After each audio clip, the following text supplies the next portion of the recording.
UW-Madison La Follette School of Public Affairs is offering a new undergraduate major next year, but the program is unique. In an increasingly polarized political landscape, its curriculum will focus on civil dialogue, working across differences, and finding common ground. I sat down with the school director earlier this week. Thank you so much for joining us this morning. I'm delighted to be here. Thanks for having me. So I want to get started by just breaking down what is this new major.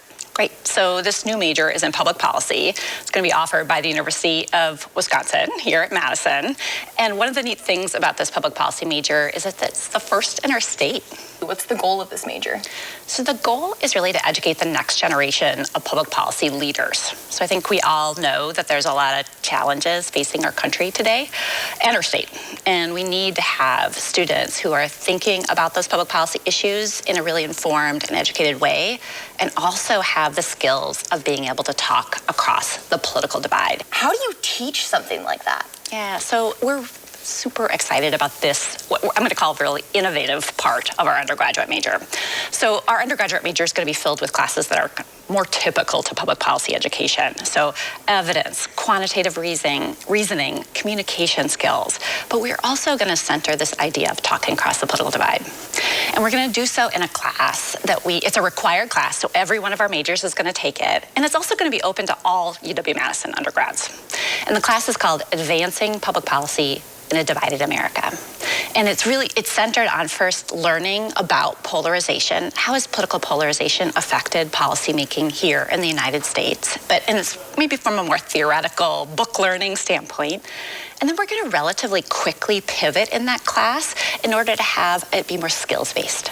So students are going to actually practice debating different controversial policy issues. And you kind of touched on this, but I want to dive a little bit deeper. I think it's super interesting that this course is mandatory for this major. Talk to me about why it's required, why these skills are absolutely necessary to get a degree in this major. We had the advantage of saying, what are the skills that we need now? Not looking backwards. What if people had created these majors in the past? What do they need now? And our faculty quickly came to the understanding that this idea of talking across the political divide was absolutely necessary. So our mission at La Follette is evidence-based policymaking. And we realized we couldn't get to that mission without people being able to sit down and talk to each other. It sounds like in a class like this, emotions could get high, tensions could get a little heated. Is that part of this learning experience and this major too? Is if you move through that, you're learning how to deal with different personalities, because that comes in play in politics and in policy making. Absolutely.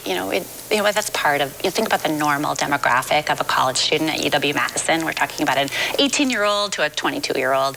And a lot of those folks have been raised in social media. It's so easy to get into your own little bubble in social media and have your issue areas and your positions and your values reinforced and reinforced and reinforced.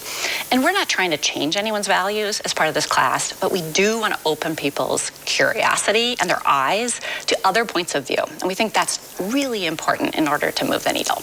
And I want to just kind of wrap up our conversation with one last question here for you, which is what would make this major a success?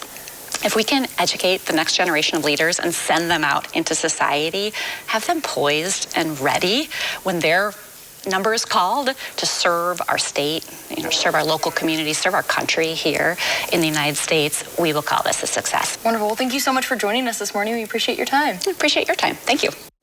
That was a condensed version of our interview. You can find the full conversation up right now on channel3000.com. And Madison and Fitchburg voters encountered a little sticker shock when they saw their December property tax bills. That's after voters approved a referenda for the Madison School District last year. On December bills, tax levies across all school districts combined rose to more than $6 billion. The Wisconsin Policy Forum analyzed data from all 421 Wisconsin school districts. They found Madison's property tax hike alone accounted for 17% in the state's total increase, making it the biggest jump in 30 years. That means some Madison homeowners had to fork over an additional $750 to $1,000 in December. But WPF says there also could be a trickle-down effect for renters. In some markets, a lot of that tax can get passed on to the renters. They don't necessarily have a lot of choices. Other markets, a little more sensitive to price, not so much of that will get passed on to the renter. For the record, we'll be back after this.